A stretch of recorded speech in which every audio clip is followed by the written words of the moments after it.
mais ça vous le savez, dans un monde où les carrières politiques se font et se défont en partie sur Twitter, on peut y annoncer la radiation d'un président d'honneur d'un parti politique, on peut y annoncer son entrée en campagne, au point que maintenant les médias conventionnels, je pense au Monde par exemple, ou aux chaînes de télévision comme BFM TV, citent presque plus souvent Twitter que Twitter ne les cite.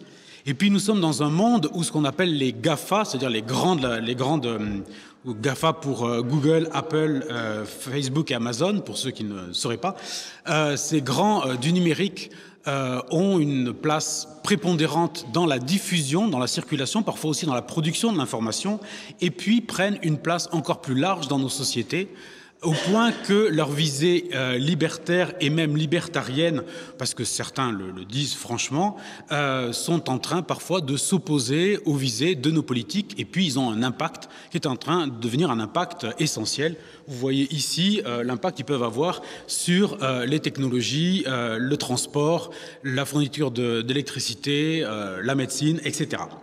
Et puis enfin, nous vivons dans une société, et ça malheureusement l'actualité nous le rappelle régulièrement, une société où une organisation terroriste qui n'utilise presque qu'Internet pour sa promotion et son recrutement peut tenir la dragée haute aux États. Alors dans ce contexte-là, je ne voudrais pas me précipiter trop vite sur ce que sont les médias, on va dire, conventionnels, fussent-ils des pure players, c'est-à-dire fussent-ils des médias de l'Internet. J'aimerais qu'on prenne un petit peu un pas de recul et qu'on essaie de voir comment s'articule la vérité avec la culture numérique, plus largement. Alors, la culture numérique, quand on dit vérité et culture numérique, vous voyez bien la difficulté qu'on a à coordonner ces deux termes parce qu'on ne parle pas de deux notions, on ne parle pas de deux concepts, la vérité et la culture.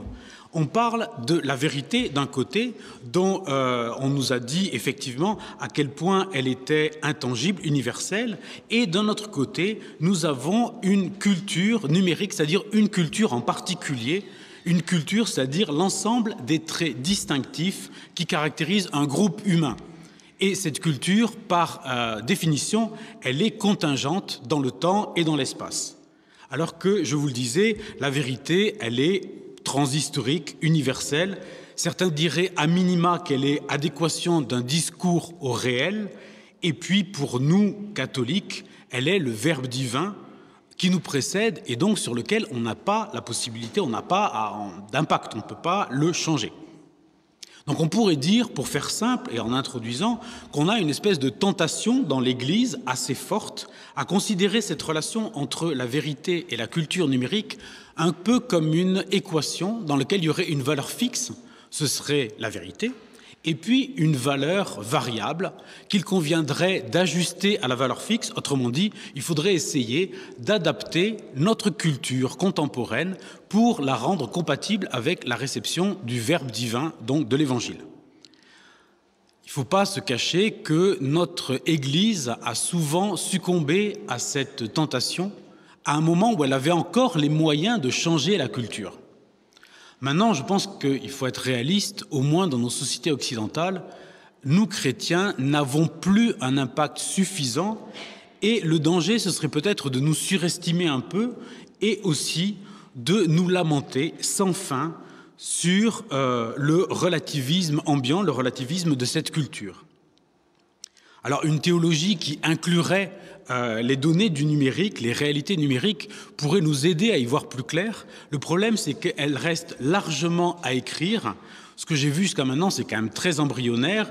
Et même la cyberthéologie dont on a un peu parlé, c'est quand même assez proche du concept publicitaire. Donc pour le moment, on débute.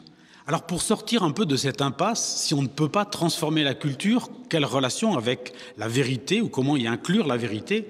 Pour sortir un peu de cette impasse, je vais essayer d'employer les armes qui sont les miennes.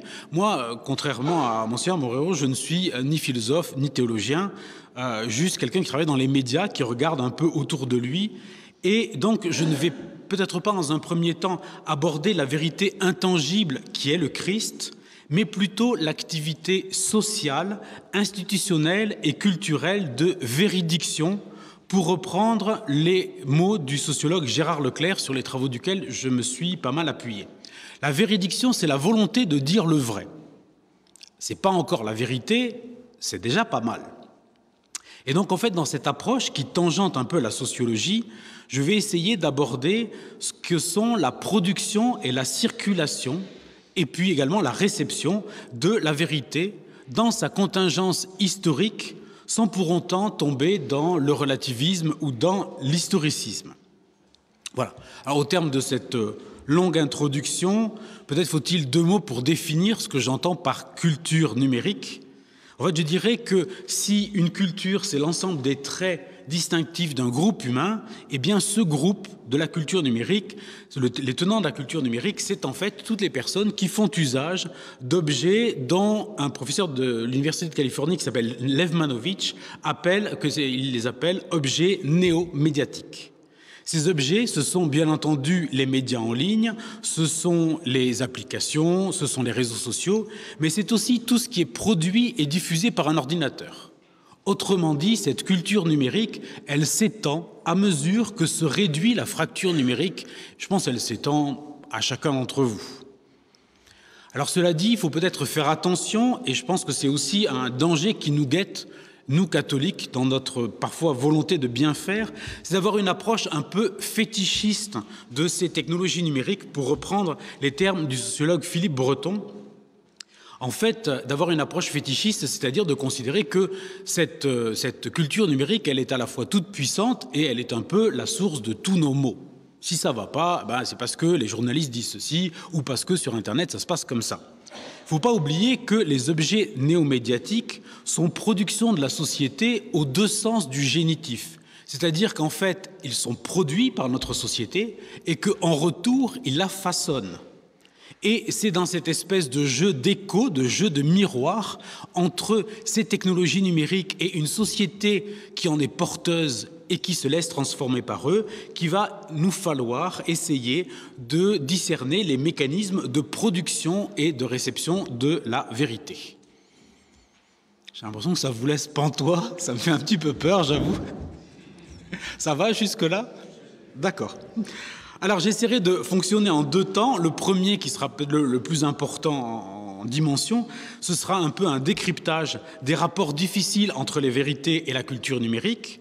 Et puis dans un second temps, j'essaierai quand même de poser quelques pistes, on arrivera à la fin de cette matinée d'introduction avant le débat, quelques pistes pour réinvestir cette culture d'une certaine forme de vérité. Alors décryptage tout d'abord. Si on porte un regard alentour sur notre culture numérique, sur les médias numériques, on s'aperçoit des profonds bouleversements que les technologies dont je parlais ont introduits, et on s'aperçoit aussi qu'ils ont quand même mis à mal la vérité. Ça, on le découvre spontanément. Cette culture, elle est basée sur le paradigme, fondée sur le paradigme d'Internet. Or, Internet, en anglais web, je pense que vous parlez tous ou pour beaucoup anglais. En anglais, donc, web, c'est la toile d'araignée, c'est-à-dire qu'en fait, le web, c'est une toile complètement horizontale sur laquelle chacun des contenus, que ce soit votre profil Facebook, un article, un blog, etc., chacun de ces contenus, c'est posé sur un nœud de la toile. C'est ce qu'on appelle des nodules informationnels, c'est-à-dire des éléments sans aucune hiérarchie entre eux, et on y circule de façon complètement horizontale, sans aucune place pour la transcendance. Il faut être réaliste, sur Internet et sur la culture qui s'est largement fondée sur les réseaux, eh bien, il n'y a pas de place, a priori, pour la transcendance. Alors, vous remarquerez tout de suite que ça pose un problème. Alors, ça nous pose un problème à nous, catholiques, parce que qui dit pas de transcendance dit difficile de parler de Dieu, mais ça pose un problème même plus général. En effet, comme le souligne Gérard Leclerc, la vérité suppose non seulement la circulation horizontale d'un discours entre des individus, des groupes, des sociétés, mais aussi une dimension verticale qui exprime la transcendance, si ce n'est spirituelle, parce que ce n'est pas son propos en tant que sociologue, au moins une transcendance sociale et culturelle. Cette verticalité, elle dit que le discours a besoin d'un fondement, que tous les discours ne se valent pas et que certains sont plus particulièrement porteurs d'une forme de vérité. Et de fait, les rumeurs, buzz, font palpiter cette culture au rythme d'affirmations aussi vite démenties qu'elles sont nées. On a un peu du mal à faire la part du vrai et du faux. Et puis, je ne l'ai pas tellement évoqué en introduction, mais au sein de cette culture prennent place les médias au sens plus traditionnel, c'est-à-dire des médias professionnels faits par des journalistes ou des blogueurs ou des blogueurs professionnels. Et ces médias-là, on les accuse souvent de manque d'objectivité. Et voilà, on a du mal à faire un peu la part des choses.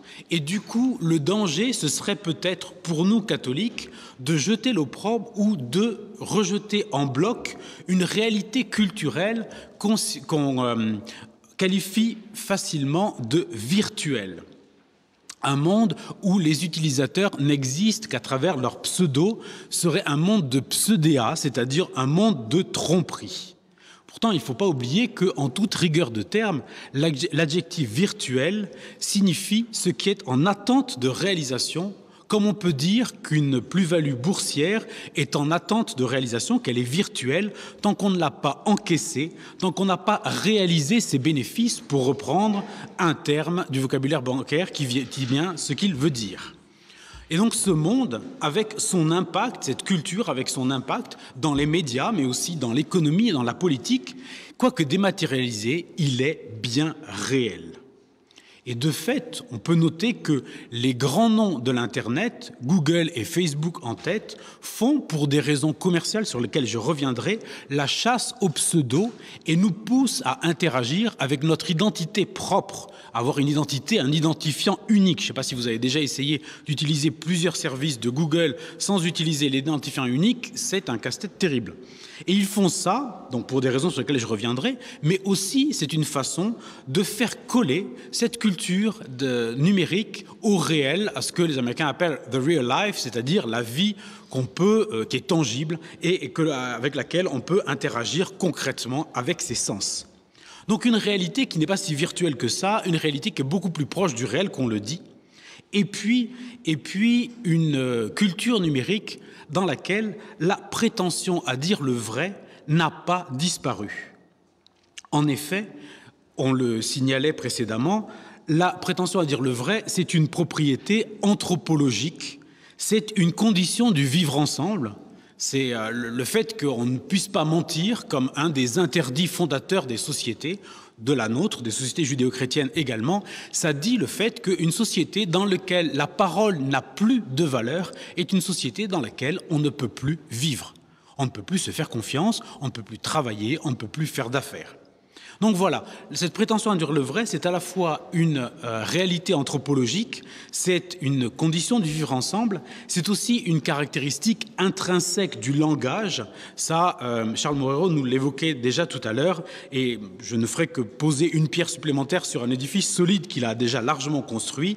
Affirmer que la vérité n'existe pas, ça voudrait déjà dire affirmer quelque chose, donc affirmer une vérité. Il y a déjà là effectivement une forme de contradiction, mais plus largement, quand je vous parle, je prétends vous dire une vérité. Je pense qu'en dehors du cadre de la fiction, qui est un mensonge reconnu comme tel, mais c'est voulu, tout autre discours est un discours qui se veut au moins porteur de vérité. Et puis, plus largement, c'est un discours qui se veut porteur d'universel. Parce que quand je vous parle, je ne prétends pas vous dire ma vérité, je prétends vous dire la vérité. Alors, en revanche, si la véridiction est toujours présente, ce sont les modes de reconnaissance du vrai qui ont changé. Parce que les tenants de la culture numérique, dont un certain nombre, je vous disais, sont dans la salle, ces tenants de la culture numérique qu'on a beaucoup appelé génération Y, la génération Y, même si maintenant on travaille plutôt sur les caractéristiques de la génération Z qui la suit, parce que la génération Y, c'est la génération d'une bonne partie d'entre vous, c'est une génération qui, dans notre société de façon générale, a appliqué à l'extrême la tabula rasa qu'elle a reçue de Descartes, un principe qui consiste à vouloir tout décrypter, tout découvrir par soi-même. On pourrait dire quelque part que le fact-checking, je ne sais pas si vous voyez ce que c'est, peut-être mes sœurs, vous n'êtes pas des adeptes du fact-checking, ça consiste à vérifier tout ce qu'on entend dire sur Google et à utiliser les moteurs de recherche et cette immense base de savoir qu'est Internet pour se faire soi-même une idée, comme le ferait un journaliste en vérifiant ses sources. Et quelque part, certains disent que ce fact-checking, c'est un peu la vision numérique de la société postmoderne. C'est une caractéristique d'une société postmoderne. Ce qui est sûr, c'est que les natifs du numérique, dans leur ensemble, là aussi, alors c'est peut-être pas valable pour chacun d'entre vous, mais ces natifs du numérique n'accordent pas par principe de crédit à la société ou même aux institutions, peut-être surtout aux institutions, qu'il s'agisse des médias, qu'il s'agisse des politiques, là je pense que ça vous concerne, et qu'il s'agisse de l'Église, là je suis sûr que ça vous concerne. En fait, il y a même une réelle défiance, soyons clairs. Ainsi, ce n'est pas la vérité qui est mise en cause en premier lieu dans la culture numérique, c'est, on pourrait dire, une vision qu'on pourrait croire inspirée de Michel Foucault, d'une vérité vue comme une force sociale, un instrument politique imposé dans un but de domination par une institution. La révolution numérique ne balaie pas toute forme de vérité, mais elle écrit une nouvelle page de l'histoire de l'autorité, autorité entendue comme position sociale, intellectuelle et institutionnelle qui légitime la prétention à dire la vérité. Voilà, donc si on fait lointainement écho peut-être à Max Weber, on pourrait reconnaître 3 formes d'autorité. La première est une forme traditionnelle. C'est une autorité qui va requérir une source non humaine. Donc là, vous la voyez là, par exemple. Pour nous, ce serait la révélation, ce serait l'écriture. La seconde, c'est une autorité d'antériorité. C'est l'autorité des classiques, c'est l'autorité des maîtres à penser dont le charisme, la réputation assoient la crédibilité. Pour nous, ce serait la tradition, ce seraient les pères de l'Église, par exemple. Là, oui, vous avez une petite citation d'Abraham Lincoln qui vous dit « Ne croyez pas tout ce qui est écrit sur Internet à partir du moment où c'est entre guillemets et où il y a une photo à côté. » Mais voilà, c'est un peu ça. C'est Abraham Lincoln nous parle, donc on écoute. Et puis, la troisième forme d'autorité, c'est une autorité plus rationnelle. Alors, on sait que Max Weber a beaucoup travaillé sur la question de la rationalité, mais c'est une autorité qui serait peut-être l'autorité des pairs telle qu'elle s'exerce dans la communauté scientifique. Vous savez, ces revues qui sont révisées par les pairs, c'est-à-dire qu'en fait, les articles sont échangés entre spécialistes pour vérifier la bonne tenue de chaque article et la véracité des faits et des paroles qui sont données. Voilà. Donc, ce sont un peu les 3 formes d'autorité que vous avez là. Si on les regarde au prisme de ce qu'on a dit un petit peu sur la culture numérique, en fait, on s'aperçoit que l'absence de verticalité du discours dans la culture numérique, elle va disqualifier immédiatement la première de ces autorités. Elle va disqualifier tout ce qui est d'origine non humaine.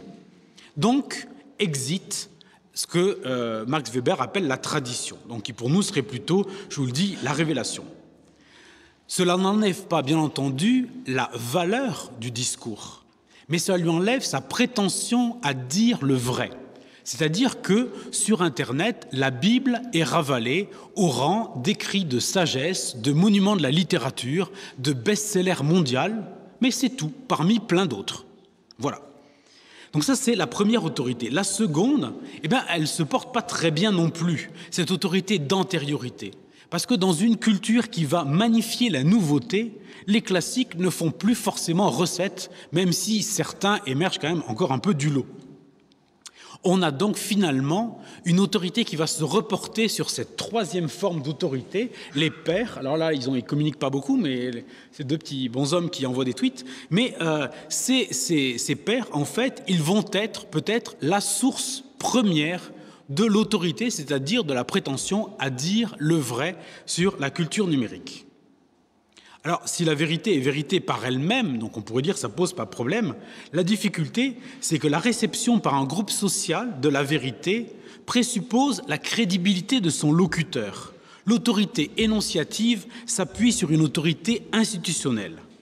Pour reprendre les propos de Gérard Leclerc, dans toutes les sociétés, La vérité est à la fois le résultat performatif d'une représentation sociale et l'énoncé d'un discours jugé porteur par lui-même d'une certaine forme d'évidence.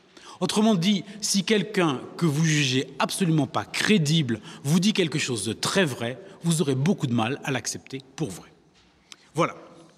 Le problème, c'est que dans cette culture numérique qui a mis à mal les autorités traditionnelles, qui peut encore conférer l'autorité que requiert l'énonciation de la vérité? Qui peut tendre à l'orateur le skeptron, c'est-à-dire le bâton qui autorisait à prendre publiquement la parole dans les sociétés de la Grèce classique?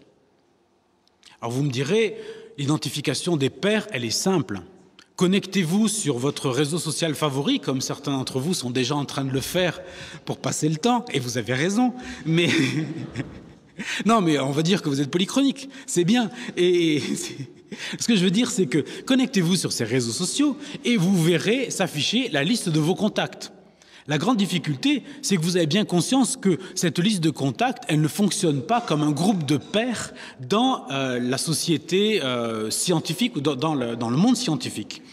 En fait, on va dire, tous n'ont pas une parole autorisée.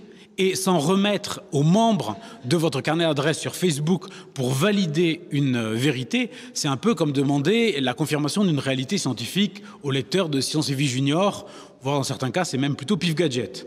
Voilà, donc en fait, on voit bien qu'on a quand même un problème.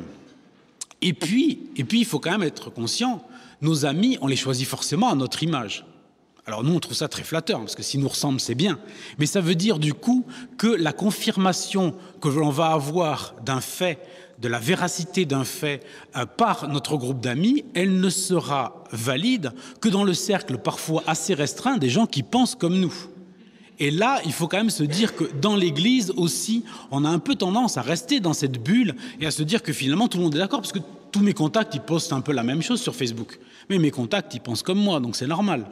Et la question, c'est comment on va sortir de notre bulle. Et je pense qu'en termes pastoral et en termes d'enjeux d'évangélisation, c'est la grande difficulté maintenant, c'est de crever la bulle pour réussir à sortir un petit peu. Mais cela dit, Facebook ne nous aide pas du tout, parce que si vous avez beaucoup de contacts, je pense, ça se voit déjà à partir de 500, mais je sais pas, je dois en avoir 2500. En fait, Facebook fait pour nous une sélection des posts qui sont affichés, que l'on peut voir. C'est-à-dire, parmi tout ce que nos amis postent, Facebook, via un algorithme, va sélectionner ceux qui ont le plus de chances de nous plaire, en fonction des gens avec qui on chatte, des sujets qui nous intéressent, etc. Autrement dit, moi j'accepte volontiers tout le monde sur Facebook parce que j'espérais que ça me donne on va dire une vision, une position de veille pour savoir ce que pensaient un peu tous les types de catholiques. J'ai aussi des évangélistes, quelques musulmans, etc. Je me suis dit que ce serait intéressant. Le problème, c'est qu'en fonction de ce que je like, maintenant je reçois plus que des posts de dominicains. Donc c'est la page blanche, c'est l'angoisse de la page blanche, vous savez, ils sont tous en blanc.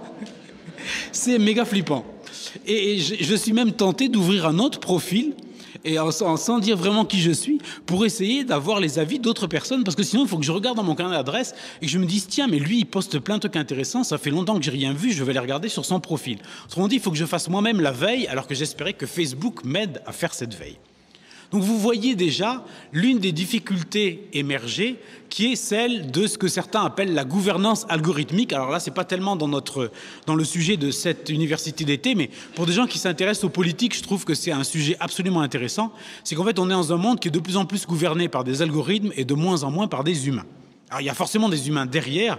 La question, c'est qui gouverne, qui écrit les algorithmes. Voilà. Donc ça, c'était une première source d'autorité, on va dire, la source des pairs.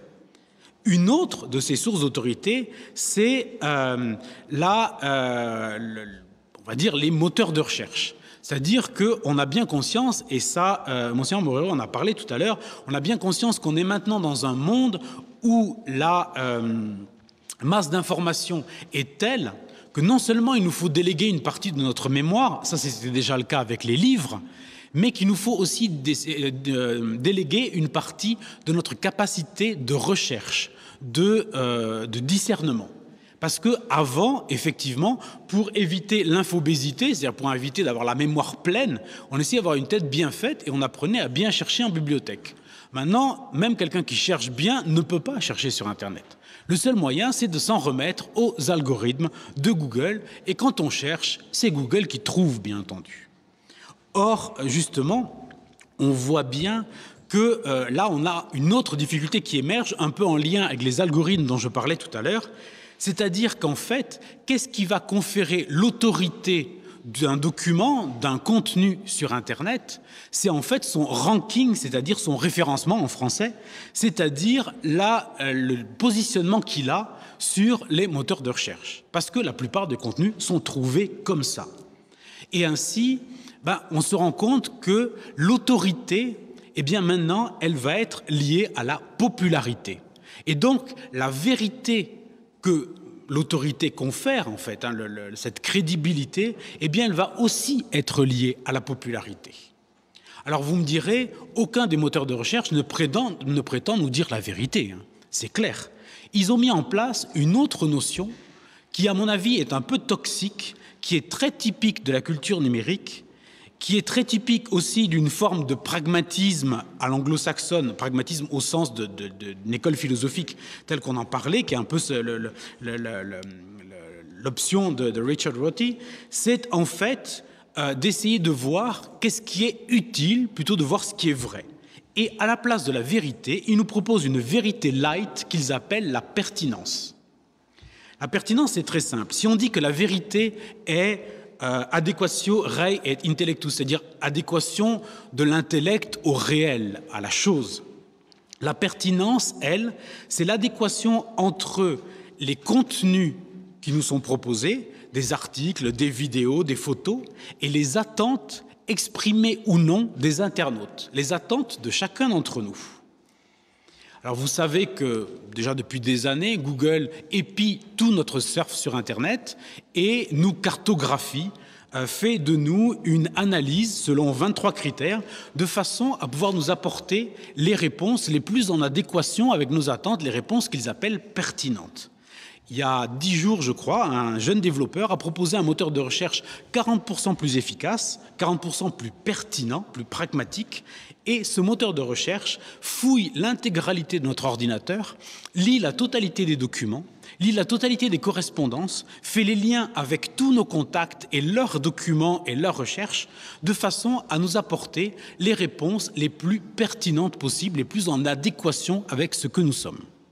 Alors, je laisse de côté la dimension vie privée et éthique, parce que je pense qu'elle est énorme, mais elle ne concerne pas directement notre débat.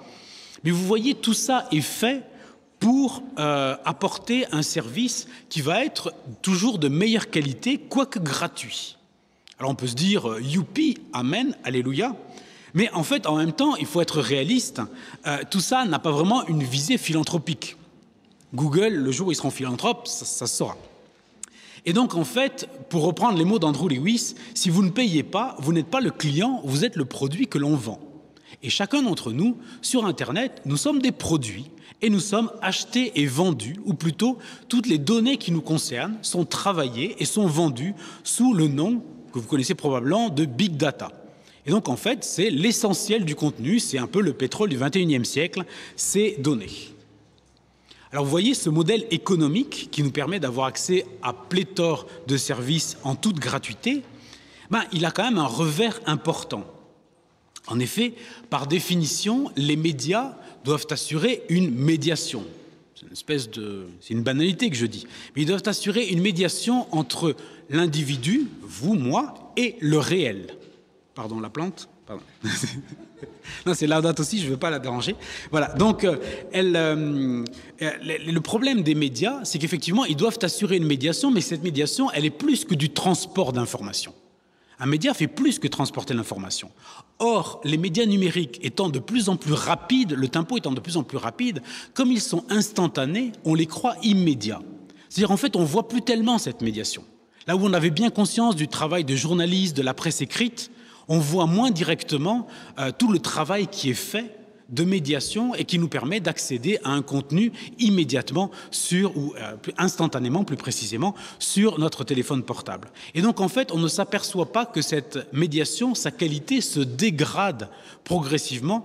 Et là, on est bien au-delà de la question de l'objectivité des médias, qui est une question que je pense que vous serez amené à vous poser, l'une des questions que vous vous poserez au cours de ces journées d'études, de cette université d'été, mais plus largement se pose la question du statut de la médiation dans son ensemble. C'est-à-dire que la fenêtre numérique par laquelle tout le monde regarde le monde en ce moment, il faut être réaliste, elle est progressivement en train de se transformer en miroir dans lequel on se regarde. C'est la une du magazine Time qui, tous les ans, discerne le prix de la personne de l'année. Et il y a quelques années, c'était assez visionnaire, je trouve, ils avaient dit la personne de l'année, c'est vous, internautes qui produisez les contenus, etc. Ce qui était à la fois bien vu, et puis en même temps, ils avaient collé sur le papier de leur couverture une espèce de petit miroir qui permettait aux lecteurs de se regarder. Mais c'est extrêmement intéressant parce qu'en fait, sans s'en apercevoir, déjà, il préfigurait le fait que progressivement, on se regarderait nous-mêmes dans l'Internet. Et donc, vous voyez toute la difficulté d'un accès au réel dans une société où finalement, chacun se regarde le nombril à travers son smartphone, si je puis dire. Voilà. Et donc, vous voyez bien la conséquence forte pour le sujet qui nous occupe.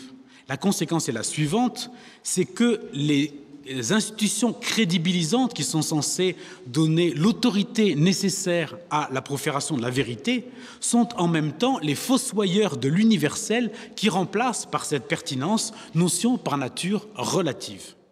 Donc les autorités sont en même temps celles qui vont détruire la condition de possibilité d'une présence de la vérité.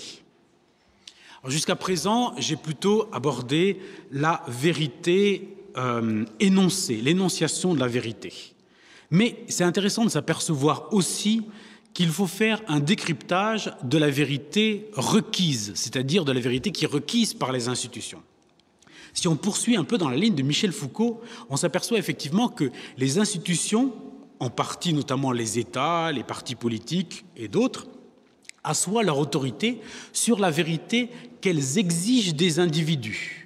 Il ne s'agit pas là d'exprimer la vérité avec un grand V au sens théologique, mais de dire toute la vérité, rien que la vérité, pour reprendre la formule de prestation de serment qui est en vigueur dans les tribunaux de certains pays. C'est-à-dire qu'en fait, ce processus d'enquête va nous pousser, nous exiger à dire la vérité. Et donc, en fait, effectivement, toutes les institutions de contrôle social sont censées fonctionner comme ça. Et bien entendu, un certain nombre de personnes placent volontiers dans le groupe de ces institutions l'Église catholique et son lieu de vérité, le confessionnal. De fait, on retrouve ici les deux sens donnés par saint Augustin au verbe « confesser », c'est-à-dire d'un côté dire sa foi en la vérité au sens théologique, et puis reconnaître aussi la vérité de ses péchés. Cependant, ce que l'observateur ne prend pas forcément en compte, c'est la dimension volontaire de l'aveu dans le confessionnel. Un intérêt, on va dire, à un aveu volontaire qui est à la fois nécessaire pour la réception du pardon divin et aussi pour la possibilité de se pardonner une action, c'est-à-dire de faire le deuil de sa propre culpabilité. Et donc, en fait, ces observateurs extérieurs à l'Église, mais il faut reconnaître qu'ils sont très nombreux dans notre société, vont ramener l'Église au rang des institutions carcérales ou policières censées assujettir l'individu en le forçant à dire la vérité. Alors, le bon point, c'est qu'au sein de la culture numérique, l'Église ne risque plus d'être accusée d'une telle malveillance, puisqu'elle n'est plus en position d'exiger la vérité de qui que ce soit. On peut même dire que cette société est extrêmement libertaire. Si vous surfez sur Internet, vous voyez que chacun a la liberté d'y dire ce qu'il veut, comme il veut. Il n'y a aucun contrôle, il n'y a pas d'imprimatur. Et vu la dimension transnationale d'Internet, il est même extrêmement difficile de faire respecter une quelconque législation.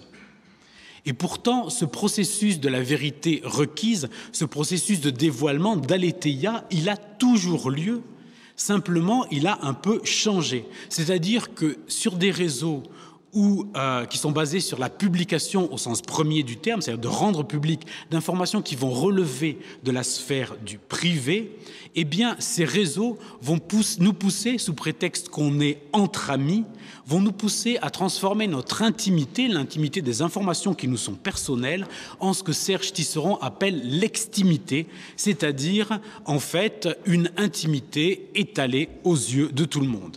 La vérité n'est plus alors exigée par l'enquêteur, elle est librement offerte par chaque utilisateur. Alors vous allez me dire, oui, mais moi je fais super attention à ce que je poste sur Facebook. Vous ne vous rendez pas compte au nombre de traces numériques que l'on laisse et à la capacité qu'ont les algorithmes ensuite de savoir exactement qui on est en fonction de notre vie numérique, mais maintenant, qui n'a pas de vie numérique? Peut-être dans les monastères, vous êtes un peu préservés, mais ça fait partie des rares îlots. Pour les autres, malheureusement, on est dans le flot de la tourmente. Voilà. Et puis, ce processus de collecte d'informations personnelles, pas seulement statistiques dont j'ai parlé, eh bien, il va renouveler le processus de l'enquête en conférant une nouvelle techné, c'est-à-dire des nouvelles capacités techniques. Et sur les réseaux numériques, vous savez bien, c'est ce qu'on vient de dire, que rien n'est fait sans être épié, enregistré à des fins commerciales, mais on le sait aussi depuis 2-3 ans avec l'affaire Snowden et un certain nombre de lanceurs d'alerte. C'est aussi le cas par une façon d'être épié, un espionnage par les grandes puissances. La loi sur le renseignement, extrêmement contestée, qui a été passée récemment, ne fait que valider et légaliser en France une pratique qui est déjà largement courante et qui consiste pour nos gouvernants à tout savoir sur nous sans que nous n'en sachions rien. Si je vous parle d'une société où le courrier est systématiquement ouvert et lu par le gouvernement, vous allez me dire c'est une dictature. Sauf que nous vivons dans cette société-là.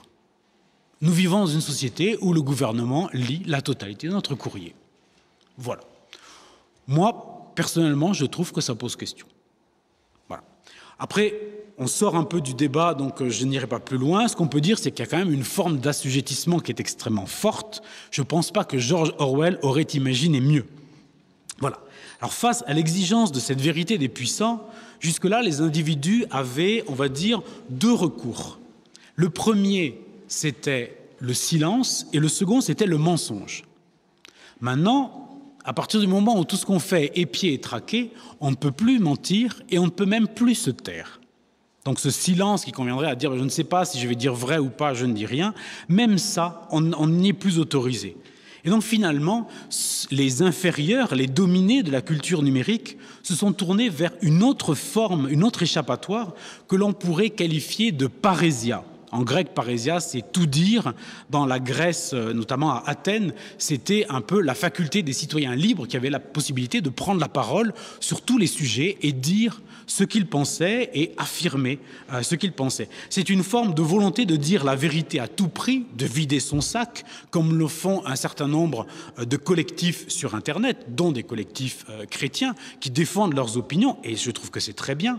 C'est aussi la parésia, une liberté de parole, un franc-parler qui va dire aux grands de ce monde la vérité sur eux-mêmes.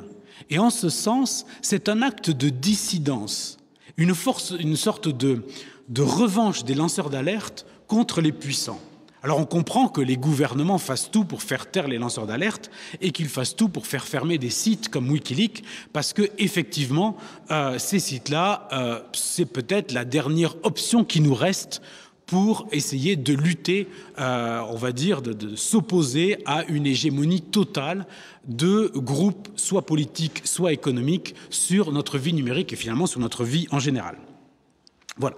Alors malheureusement, l'Église catholique, je vous le disais, avec son image de puissante institution de contrôle social, eh bien, elle est placée dans le collimateur de ces lanceurs d'alerte et en fait l'habitude du secret ou au moins d'une grande discrétion qui entoure toujours notre institution ne nous aide pas parce que le secret ça pousse toujours un peu au fantasme, on imagine toujours qu'on a quelque chose à cacher et bon, pour travailler en étroite collaboration avec le Vatican, je peux vous dire que les choses à cacher sont beaucoup moins nombreuses que ce que les gens s'imaginent.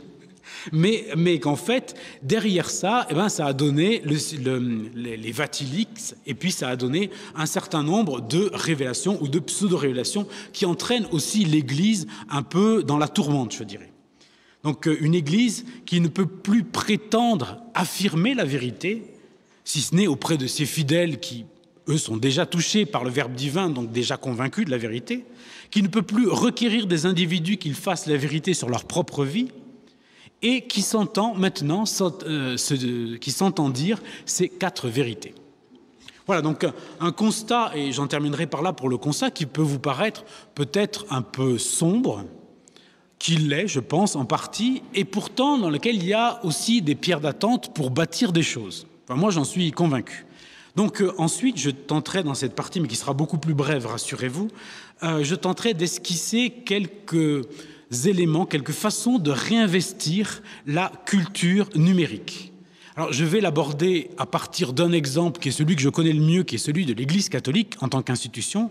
Je pense que chacun d'entre vous peut transposer ce que je vais dire aux institutions qu'il connaît ou avec lesquelles il travaille, qu'il s'agisse d'institutions médiatiques, politiques ou d'entreprises. Voilà. Donc l'approche qui est la mienne depuis le début, ça vous l'avez compris je pense, ne conduit pas à introduire directement la vérité avec un grand V, la vérité théologique dans la société, mais de définir ses conditions d'acceptation par la culture numérique. Considérer la profération de la vérité en tant qu'activité humaine me permet ainsi de dissocier le discours du locuteur, autrement dit, ce qu'on dit et qui le dit. Or, dans un premier temps, je pense qu'il y a un travail à faire pour restaurer la crédibilité de l'énoncé, c'est-à-dire restaurer la crédibilité de ce qu'on dit, tant dans sa formulation, ce qu'on dit, que dans les conditions de son énonciation, c'est-à-dire dans la façon dont on le dit. Et tout d'abord, je pense que les médias numériques ont fortement accentué la transformation du langage, qui est une transformation naturelle, au point qu'au cours des 2 dernières décennies, le langage a quand même fortement changé.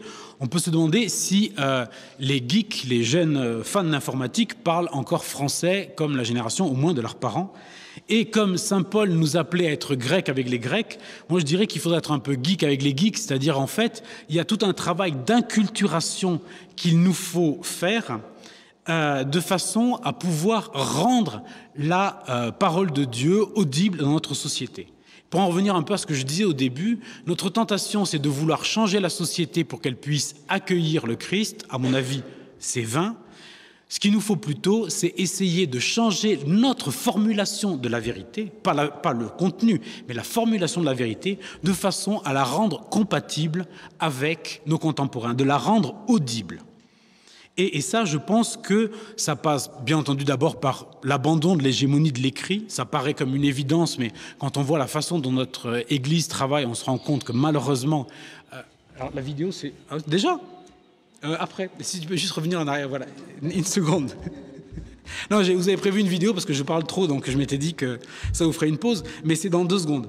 Donc voilà, c'est 2 secondes avant la pub. Et donc voilà, ce que je voulais vous dire, c'est que donc peut-être une espèce d'abandon de l'hégémonie de l'écrit, et puis aussi peut-être l'abandon d'un enseignement purement intellectuel. On est quand même au moins en Occident, dans une Église catholique qui cogite beaucoup, quoi. Ça cogite, ça parle, ça fait des 6-6, ça fait des remontées du vécu. Enfin, moi, j'en ai des indigestions, des remontées du vécu, donc j'en peux plus. Mais voilà, il faut se rendre compte que on est une Église qui ne fait pas toujours, qui fait pas toujours place aux autres sens, aux autres possibilités de l'humain à part l'intellect. Peut-être qu'il faut ouvrir un petit peu le spectre et comme le Saint-Siège avait demandé à l'UNESCO que l'éducation ne soit pas seulement intellectuelle mais soit une formation de tout l'homme, c'est peut-être nous qui devons faire ça aussi. Donc voilà, peut-être qu'il faut qu'on s'empare des codes culturels de la société, qu'on soit un peu mainstream, comme disait Frédéric Martel, pas pour hurler avec les loups, mais pour adopter le langage compréhensible par tous. Alors vous me direz, on a tous l'impression de le faire déjà. Quand on voit un peu le décalage qui existe entre dans l'Église et en dehors de l'Église, je pense qu'il y a encore un peu de travail. Peut-être un point important, mais ça je pense que maintenant on commence à en avoir conscience, c'est qu'on n'a pas toutes les compétences en interne. Alors dans l'Église, on a appris à passer par des prestataires compétents, des professionnels pour notre communication. Peut-être que l'étape suivante va consister à faire le contraire, c'est-à-dire à aller chercher les talents à l'extérieur de l'Église, à entrer vraiment en dialogue de façon peut-être désintéressée et peut-être sans prosélytisme excessif, un peu ce que faisait le père Couturier avec Braque, Chagall ou Matisse, c'est-à-dire avoir un peu des aumôneries du numérique. Pour nous, les dominicains, on a monté depuis quelques années à San Francisco un hackathon. Je ne sais pas si vous savez ce que c'est un hackathon. C'est en fait, alors il y en a un qui va se dérouler ce week-end, donc vous pourrez peut-être aller jeter un œil. C'est un marathon de hackers. Ça consiste c'est une espèce de concours, de projet d'évangélisation numérique qui nous permet d'aller recruter des talents et des idées parfois très loin de nos cercles paroissiaux. C'est les amis d'amis d'amis d'amis qui sont parfois assez loin de l'Église et qui vont nous apporter des compétences pour évangéliser. Et ça marche plutôt bien au point que cette année, on a décidé de monter à San Francisco un centre d'incubation de projets, un peu comme on incube des startups, pour pouvoir incuber des projets d'évangélisation numérique et pour pouvoir justement les aider à se développer, leur fournir tous les éléments, une espèce de pépinière, voilà, pour grandir. C'est un peu une pub, mais c'est la culture numérique qui veut ça. Je suis désolé, rien n'est complètement gratuit. Donc, c'était la page de publicité. Voilà, mais l'idée c'est ça, c'est moins de demander aux autres de nous aider à bâtir nos projets que de voir comment nous, on peut aider à bâtir les projets d'évangélisation des autres. Donc voilà, ça c'est un premier point. Le second point, c'est un peu, j'appellerais ça changement d'autorité discursive. Donc l'étape suivante, ça veut dire qu'effectivement, il va falloir peut-être changer notre mode de production de la vérité. La question, c'est quelles sont nos pratiques d'énonciation, comment est-ce qu'on évoque, comment est-ce qu'on parle. Et là, il faut quand même s'appuyer sur un changement d'autorité dont je parlais. Il faut se rappeler que l'histoire de la vérité, c'est une histoire de l'autorité. Comme on ne peut plus s'appuyer sur les arguments d'autorité qui n'en sont plus, on ne peut plus même forcément s'appuyer sur les pères de l'Église, parce que les gens vont dire, oui, bon, c'est écrit là, et alors, bon, voilà.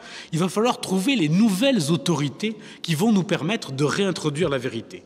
Et là, dans ce cadre-là, peut-être que l'abandon d'une rhétorique sous forme du monologue, un peu ce que je fais, et je vais bientôt m'arrêter, rassurez-vous, c'est l'abandon de cette rhétorique au profit de quelque chose qui serait plutôt de l'ordre du dialogue, eh bien, serait extrêmement profitable. Le dialogue qui est à la fois très classique, c'est un mode d'interdiscursivité qui est très classique, mais qui en même temps va se montrer un mode de discussion de pair à pair. 2 minutes ? Très bien.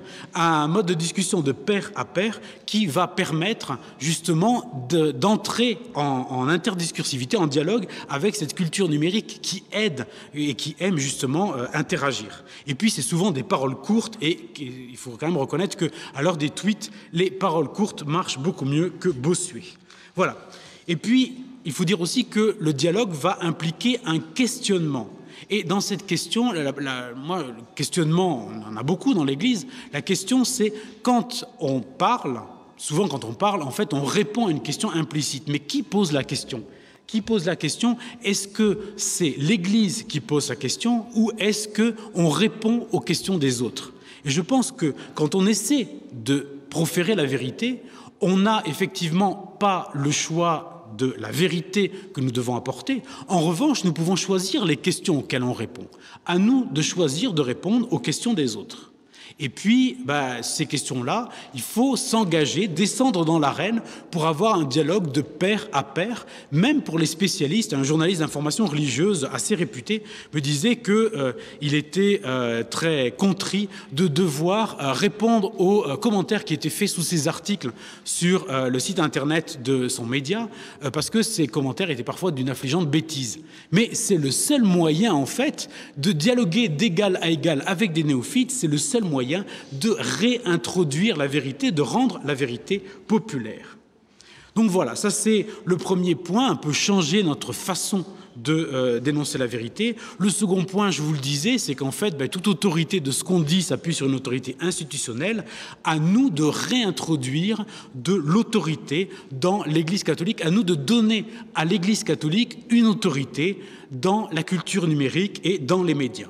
Alors, il y a déjà des pierres d'attente. On peut dire que l'accueil qu'a reçu le pape François sur Twitter, c'est maintenant la deuxième personnalité la plus populaire après Barack Obama. C'est, je crois, l'une des personnalités les plus influentes sur Facebook, alors qu'il n'a même pas de profil sur Facebook. Ça dit quand même qu'effectivement, il y a une attente. Et on a une forme d'autorité. Et puis, à un autre niveau, on connaît tous des blogueurs qui sont devenus des gens influents, qui sont des gens qui ont compris qu'on n'était pas leader parce qu'on se disait leader, on était leader parce qu'on avait des followers et qui ont donc décidé de se colter au problème. Je pense que la War Room, tout le travail qui est fait en ce moment par la War Room qui est lié au diocèse de Lyon, tout le travail qui avait été fait en son temps autour de la manif pour tous, montre que ces choses-là, elles sont possibles. Alors, ça ne suffit pas d'avoir comme ça quelques leaders. Je pense que c'est l'ensemble de l'Église qui doit être réintroduit d'une forme d'autorité. Et pour ça, et ce sera ma conclusion, je pense qu'il faut que l'Église redécouvre que si elle veut agir sur les réseaux, elle doit elle-même se comporter en réseau. Et c'est intéressant parce qu'un réseau social, ce n'est pas un réseau sur Internet. Un réseau social, c'est un réseau qui fait société. C'est un réseau dont les liens sont de la société, sont des éléments de société. Or, ce terme-là a été utilisé en 1954 pour la première fois dans une étude sociologique sur les paroisses en Norvège. Donc, au départ, le terme réseau social, c'est un terme d'anthropologie religieuse.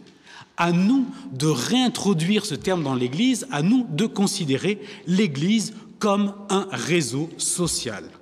Alors certes, on va se dire, certains vont dire, ça va s'opposer un peu au fonctionnement institutionnel, au fonctionnement hiérarchique de l'Église, et certains tentent d'opposer à une conférence des évêques une conférence d'autre chose. Je ne cite personne, mais pour moi, je pense que ce n'est pas du tout comme ça que ça doit fonctionner. En fait, on a d'un côté une autorité, un fonctionnement hiérarchique de l'Église, une sorte de réseau en étoile avec le pape, garant de notre unité, et c'est très bien. Mais il y a aussi dans le corps qu'est l'Église, il y a aussi la place pour d'autres types de réseaux plus horizontaux. Et juste pour prendre un exemple, dans l'ordre dominicain, nous nous sommes dotés il y a 1 an d'un réseau social, non pas pour concurrencer le fonctionnement des provinces et des communautés, mais juste pour briser un peu l'effet de silo et aider les frères à travailler au niveau international par domaine de compétences, par thématique, voilà. Essayer de croiser de façon matricielle des réseaux verticaux qui sont plutôt hiérarchiques et des réseaux thématiques qui sont plutôt horizontaux. Donc voilà, ça c'est notre tentative depuis 1 année de bâtir un petit peu justement une mise en relation. Il faut que je m'arrête, j'en suis conscient. Voilà, donc c'était la 2e page de publicité et c'est sur cette 2e page de publicité que je vais vous laisser. Voilà, je vous remercie pour votre attention.